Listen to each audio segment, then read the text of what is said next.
પુષ્પ પરમેશ્વરદાસ બાપુનું સ્વાગત કરવા માટે સાલ તેમજ કવર દ્વારા જ્યારે સ્વાગત થાય ત્યારે બધાએ પ્રેમથી એમને જોરદાર તાળીથી આપણે વધાવશું.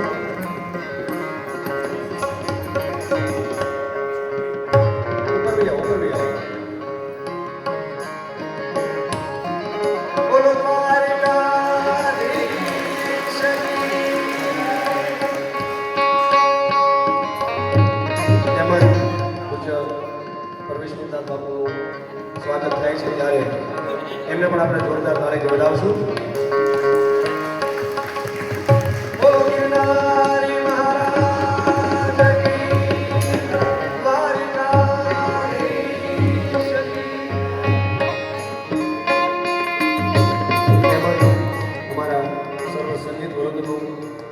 સન્માન કરવા માંગે છે કમલેશભાઈ, તો જોરદાર તાળીથી વધાવશું.